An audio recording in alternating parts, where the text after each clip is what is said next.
جائے ایک وقت وہ بھی آیا تھا کہ حرمین کے ائمہ جہری نمازوں کے اندر جہاد والی آیتیں نہیں پڑھ سکتے. یہود و نصارہ اب وہ قانون ہی بن رہا ہے.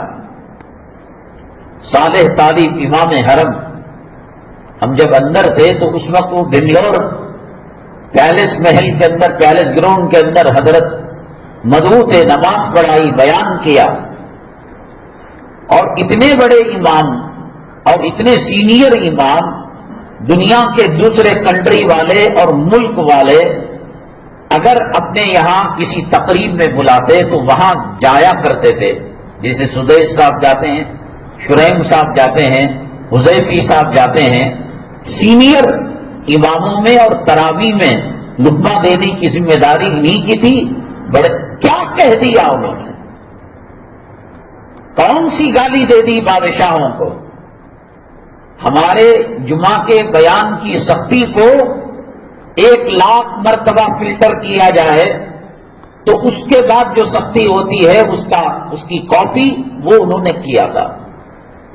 اللہ کی زمین، قرآن کی زمین، پیغمبر کی زمین، قرآن کے نزول کی زمین، بابرکت زمین. اللہ نے جس زمین ایسی جگہ پر فحش کرنا، بے پردگی، انہوں نے حکمرانوں کو برا نہیں کہا. عصر کی نماز سے پہلے جو ان کو ڈالا تو آپ نے دیکھا اور سنا ہوگا کہ 10 سال کی سزا حضرت کو سنا دی گئی.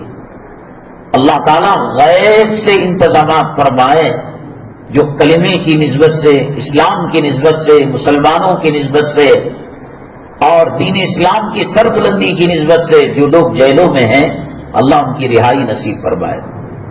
آپ جیل کا دروازہ دیکھ سکتے ہیں، در و دیوار دیکھ سکتے ہیں، ملاقات میں ان کو بات کر سکتے ہیں، فون میں رابطہ کر سکتے ہیں.